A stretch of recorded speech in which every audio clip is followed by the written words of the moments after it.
오늘 우리에게 주신 하나님의 말씀은 골로새서 3장 1절에서 14절 말씀입니다. 골로새서 3장 1절에서 14절 말씀 봉독하겠습니다. 그러므로 너희가 그리스도와 함께 다시 살리심을 받았으면 위의 것을 찾으라.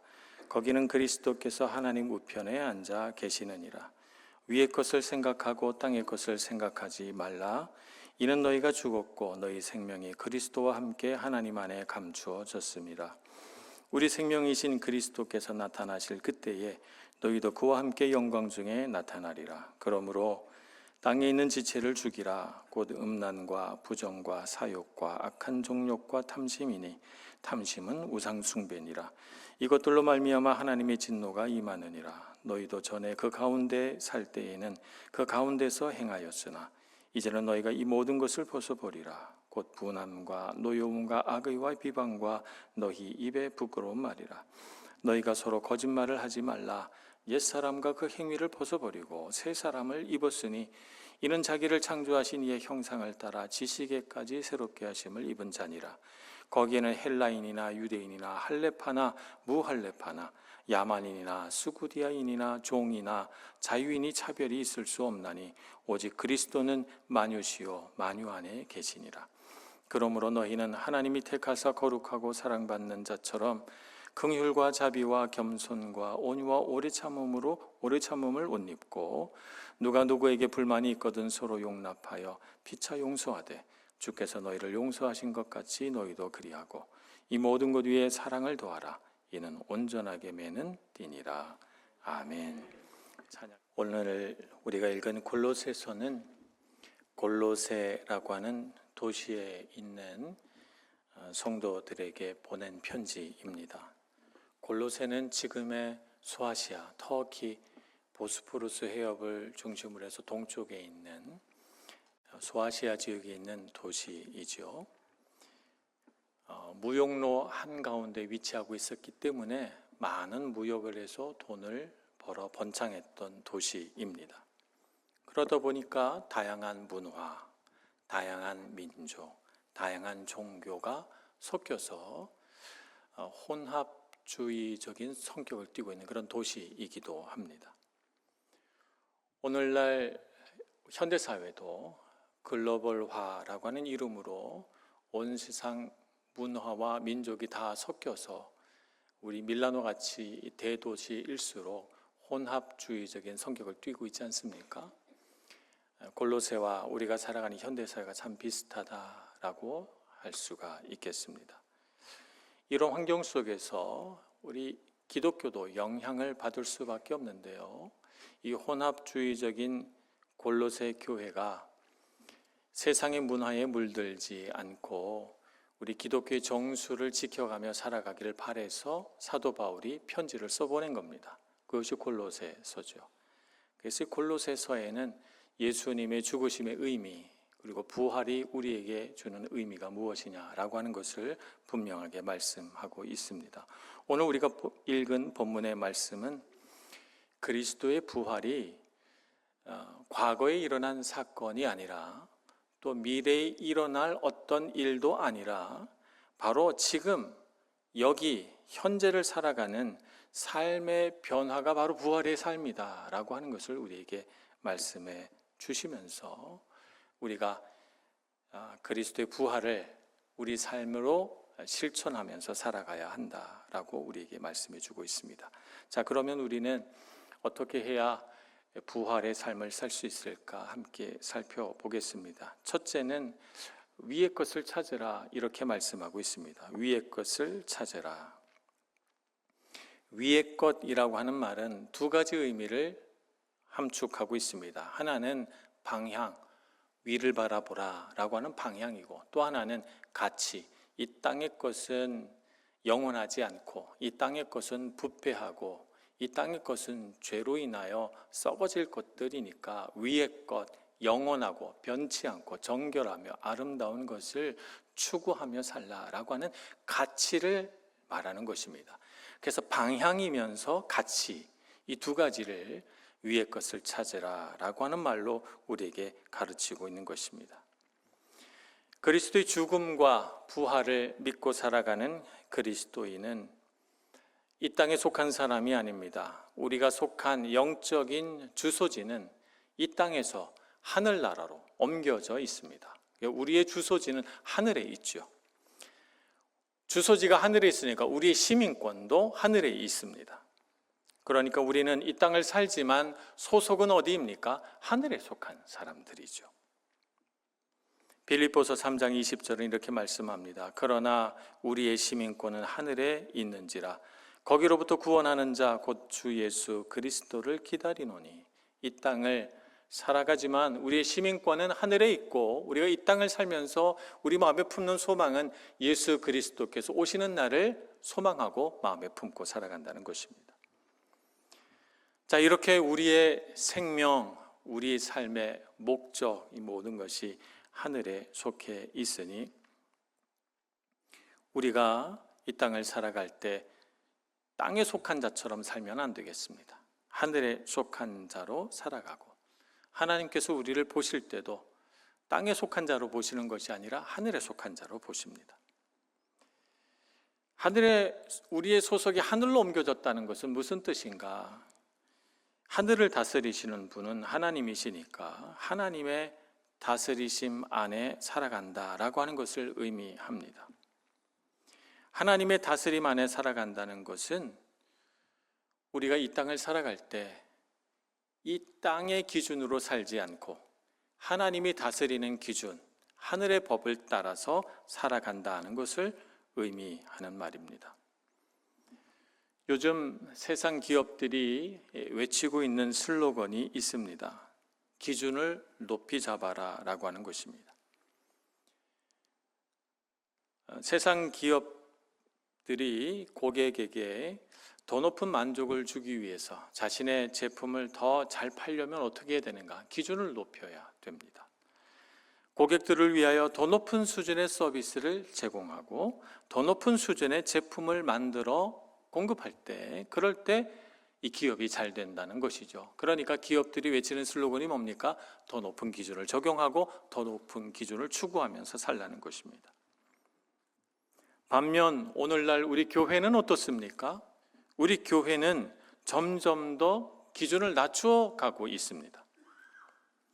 더 편하게 신앙생활 할 수 있도록 성도들이 불편하고 느낀다면 직분자들을 선택하는 기준조차도 낮춰야 되고 제자 훈련도 어렵게 하지 말고 쉽게 해야 되고 성도들이 지켜야 할 신앙의 덕목들이 있다면 그런 덕목들을 요구하지 말고 성도들이 마음에 부담이 없이 그냥 편하게 신앙생활을 해주는 쪽으로 가고 있습니다.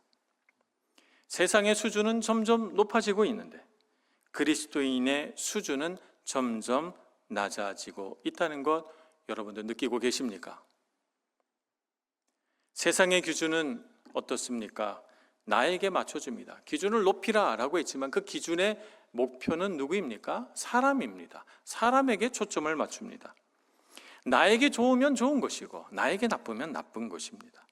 그래서 나에게 편하고 나의 마음에 들고 나에게 조금이라도 이득이 된다면 그것이 뭐든지 나에게 좋은 것이라고 말하는 세상을 우리가 살고 있습니다.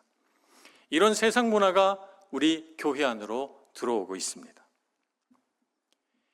1년에 절반의 절반만 교회를 나와도 자신을 꽤 괜찮은 그리스도인으로 착각하는 그런 그리스도인도 있습니다. 성경은 우리에게 가르치기를 마음과 뜻과 힘을 다하여 주 너의 하나님을 사랑하라 이렇게 가르쳤건만 하나님께 기도도 하지 않고 찬양도 드리지 않고 물질도 드리지 않으면서 하나님께 받고 싶은 것은 많은 그리스도인들이 존재합니다. 우리는 경계해야 합니다. 과연 기준이 나인 것이 맞는 것일까?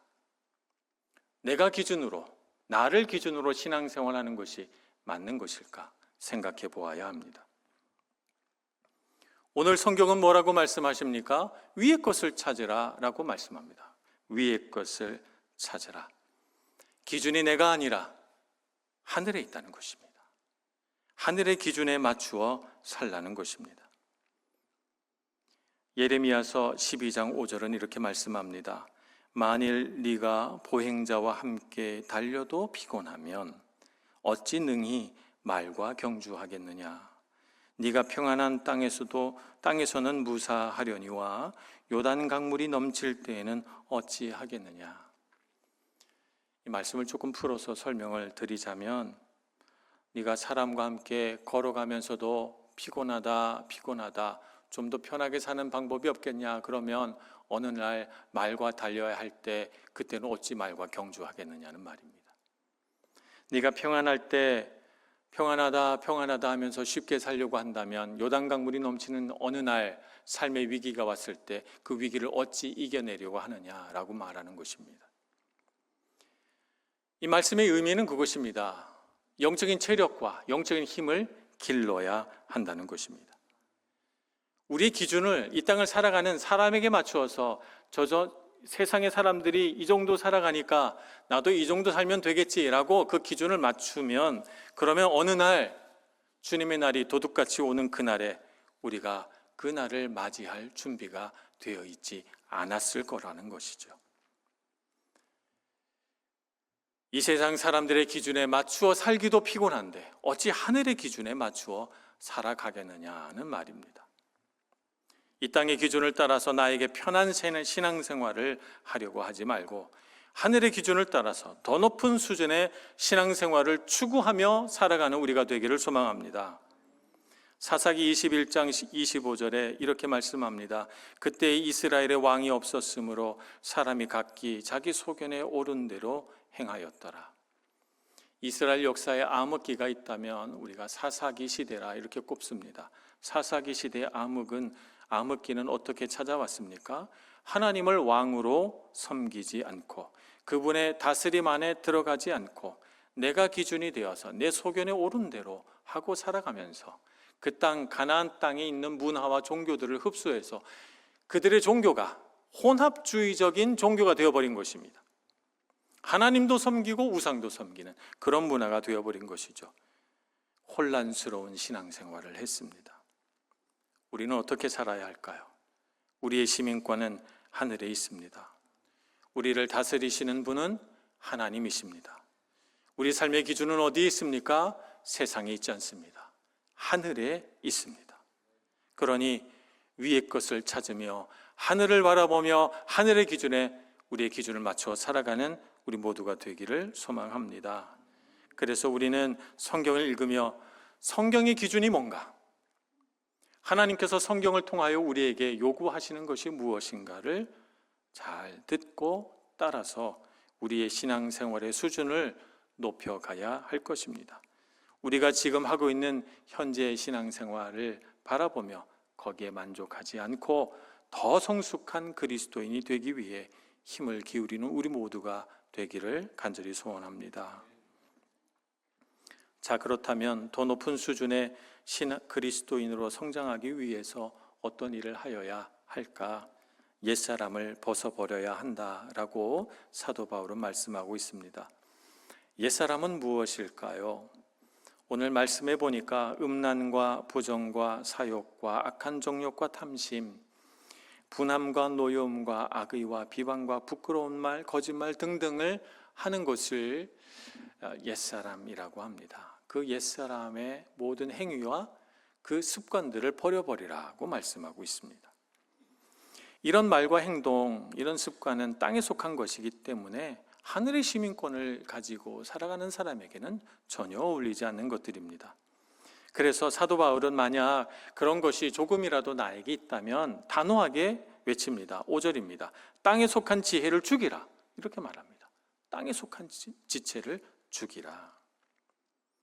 땅에 속한 것은 죽음의 속성을 가지고 있습니다.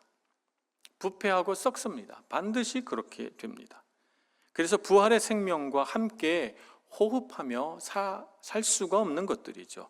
그러니까 적당히 타협해서 같이 갈 수가 없다는 것입니다. 죄라고 하는 것은 적당히 타협하면 반드시 다시 자라나서 결국에는 우리의 생명을 위협하게 되어 있습니다. 우리 몸에 암세포가 자라고 있습니다. 그러면 제거해야죠. 제거하지 않고 암세포와 우리가 함께 살아가는 방법은 없습니다. 언젠가는 암세포가 우리를 죽이고 말 것입니다. 죽어야 할 것들이 죽어야 생명이 자라나게 됩니다. 생명을 얻고 더 얻을 수 있습니다. 그러니 우리가 이전에 가졌던 모든 죄된 습관이나 잘못된 것들이 있다면 오늘 사도 바울이 단호하게 말하고 있는 것처럼 땅에 있는 지체를 죽이라 라고 하는 이 말씀에 순종하여 다 버려버리기를 소망합니다. 그런데 사도 바울은 여러 죄의 목록 끝에 탐심은 우상숭배다라고 말씀하시면서 다른 죄들보다 무겁게 보고 있습니다. 탐심이 우상숭배인 이유는 무엇일까요? 오직 하나님만이 앉아야 할 내 마음의 보좌, 곧 나를 움직이고 나를 다스리는 내 마음의 보좌에 탐심이 앉아서 탐심이 다스리더라는 거예요. 탐심이 들어오면 반드시 내 마음의 보좌에 앉고자 합니다. 그러니 어떻게 해야 됩니까? 탐심을 죽여야 합니다. 탐심이 들어오면 우상숭배하는 것과 마찬가지의 현상이 나타난다는 것입니다. 하나님보다 물질이나 성취나 소유가 더 나를 안전하게 해줄 거다라고 믿고 살면, 그렇게 믿고 사는 순간 내 마음의 보좌에는 탐심이 앉게 되는 것이죠. 그것이 내 마음의 보좌에 앉아서 나를 다스리는 우상이 되고 맙니다. 탐심은 어떤 것입니까? 탐심에는 두 얼굴이 있습니다. 한쪽 얼굴에는 물질이나 이런 것들, 소유를 한계가 없이 끝없이 채워 넣으려고 하는 욕망이 한쪽 얼굴이고요. 그 반대쪽 얼굴에는 내 삶에서 무엇이 부족해지면 어떡하지? 라고 하는 염려와 근심이 그 반대쪽 얼굴을 형성하고 있습니다. 그래서 탐심이라고 하는 것은 꼭 물질과 소유가 많은 사람만 있는 게 아니에요. 가난한 사람도 탐심에 묶여 살고 부유한 사람도 탐심에 묶여 살아갈 수 있습니다. 출애굽한 이스라엘 백성들이 광야 생활을 할 때입니다. 그들은 매일 아침 하나님이 주시는 기적 같은 음식을 먹었는데요. 그 음식은 만나였습니다. 하도 신기해서 이것이 무엇이냐라고 물었는데 이것이 무엇이냐가 그 음식의 이름이 됩니다. 그래서 만나는 이게 무엇이냐는 뜻입니다. 신비로운 쌀알 같은 만나를 거두어서 하루를 먹고 살았습니다. 하루 이상 저장이 안 됐기 때문에 매일 아침마다 이 만나를 거두어서 먹었죠. 무리바에 도달했을 때입니다. 그들에게 물이 떨어졌습니다. 그래서 하나님 앞에 이스라엘 백성들이 불평하고 원망합니다. 이제 우리를 여기서 죽게 만들 거냐고 하나님 앞에 그렇게 원망하죠. 그런데 물이 떨어져서 하나님을 원망했구나라고 성경은 기록하지 않고요. 출애굽기 17장 7절에 보면 이렇게 하나님께 불평한 그들의 속마음을 기록하고 있는데 뭐라고 기록하고 있는가? 그들이 여호와를 시험하여 이르기를 여호와께서 우리 중에 계신가 안 계신가 하였음이더라고 기록하고 있습니다. 그날 아침에도 만나를 먹었지 않겠습니까? 무리바에 이른 그날 아침에도 그들은 기적 같은 하나님의 음식인 만나를 먹고 무리바에 도착했습니다. 그런데 하나님의 은혜와 기적은 생각하지 않고 새로운 결핍이 나타나자 그들은 하나님이 계신가 안 계신가 의심하며 시험합니다. 우리는 어떻습니까? 우리의 삶에도 하나님께서 채워주시는 놀라운 은혜, 기적 같은 경험들이 있습니다. 그러나 동시에 우리 삶에도 새로운 결핍들은 나타납니다. 삶의 결핍이 나를 흔들고 내 마음을 어렵게 하더라도 우리는 하나님만이 나를 다스리시는 분이심을 잊지 말아야 하겠습니다. 이스라엘 백성들이 광야에서 겪었던 실패, 그들이 광야에서 보여줬던 부끄러운 신앙생활을 되풀이하지 말아야 될 것입니다. 우리의 삶에 아무리 곤궁하고 어려운 일이 닥쳐도 하나님께서 우리를 보살피시는 주님이신 줄 믿고 주님 앞에 감사와 찬양을 먼저 올려드릴 줄 아는 우리가 되기를 소원합니다. 히브리서 13장 5절에 이렇게 말씀합니다. 돈을 사랑하지 말고 있는 바를 족한 줄로 알라. 그가 친히 말씀하시기를 내가 결코 너희를 버리지 아니하고 너희를 떠나지 아니하리라 하셨느니라 고 기록하고 있습니다. 그러니까 오늘 말씀에 따르면 탐심을 이겨내는 방법은 금욕을 한다거나 내가 갖고 있는 걸 다 버려서 무소유가 된다거나 하는 것을 의미하지 않습니다. 탐심을 이기는 방법은 이렇습니다. 나를 떠나지 않으시고 나를 도와주시고 돌보시는 하나님의 사랑을 알고 그 사랑 안에서 만족하는 겁니다. 지금 내게 주어진 것에 말입니다. 우리는 살면서 많은 좋은 것들을 받아서 누립니다. 좋은 것을 얻으면 어떻게 됩니까? 전에 갖고 있던 헛 것은 버리게 됩니다. 새 옷을 사면 어떻게 됩니까? 옛날에 입던 옷 입고 다니지 않잖아요. 새 옷 입잖아요. 버리거나 아니면 여기 우마니타 거기다 버리잖아요. 그죠? 헌 옷은 다 버리지 않습니까? 새 물건을 사면 새 걸 쓰지 옛날 거 쓰지 않습니다. 새 차를 사면 헌차 버리고 새 차 타지 새 차 사놓고 헌차 타는 사람이 있습니까? 없습니다. 좋은 것을 얻으면 전에 가지고 있던 것은 자연스럽게 사용하지 않게 됩니다. 탐심을 이기는 방법이 여기에 있습니다.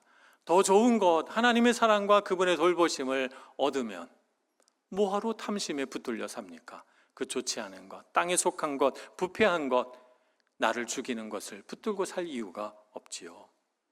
하나님의 사랑과 보살핌을 가지고 옛것은 버려버리고 단호하게 잘라버리고 사는 우리가 되기를 소원합니다. 빌립보서 4장 11절 말씀부터 13절까지 이렇게 기록하고 있습니다. 사도 바울의 고백입니다.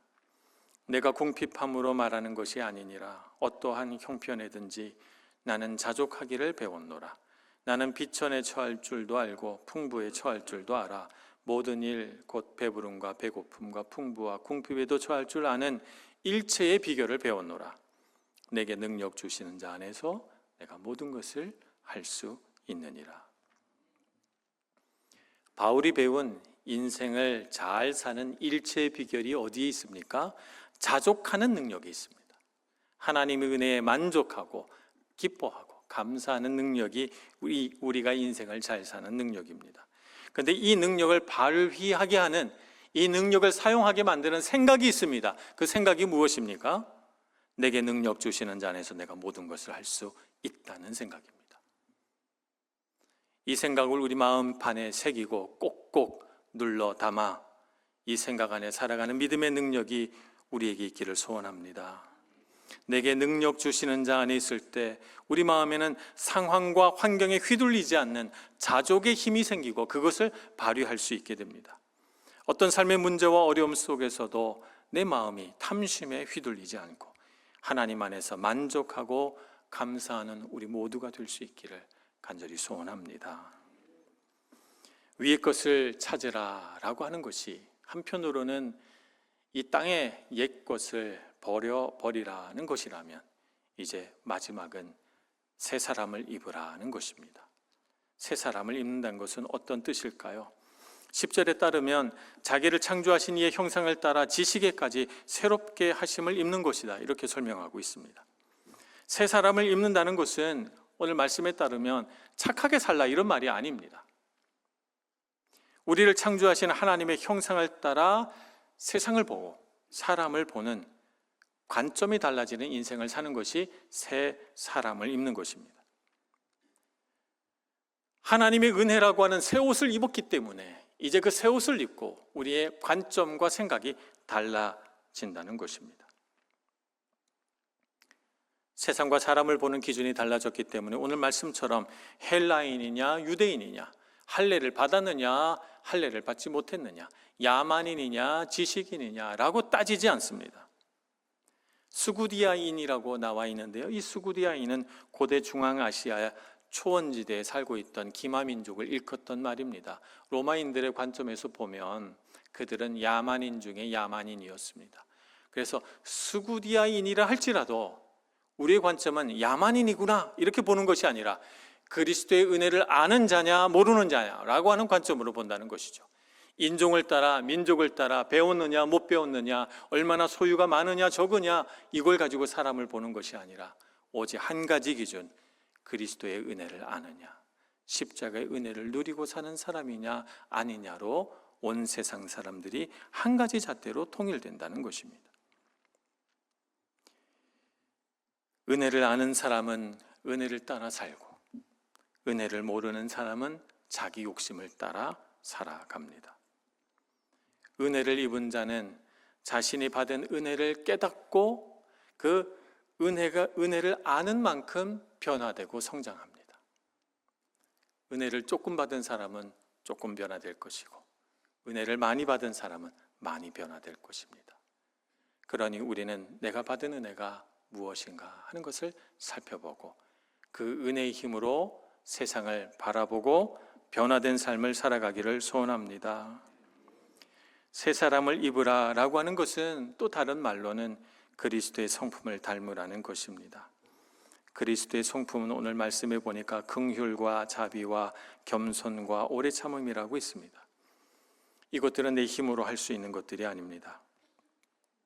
예수님을 닮은 성품을 우리가 갖는다는 것은 그분을 가까이 하지 않고는 우리가 가질 수 없는 것들입니다. 예수님을 사랑하여 예수님을 삶의 모델로 삼고 예수님과 매일 교제하고 예수님을 정말 사랑할 때 그분을 닮게 됩니다.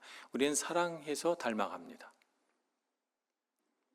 예수님과 교제하면서 예수님의 말씀을 마음에 담고 예수님의 자비와 관대함을 배워가려고 하고 예수님의 온유하심과 오래 참음을 내 마음속에도 차곡차곡 쌓아갈 때 그럴 때 우리는 예수님을 닮은 성도가 되어가는 것입니다.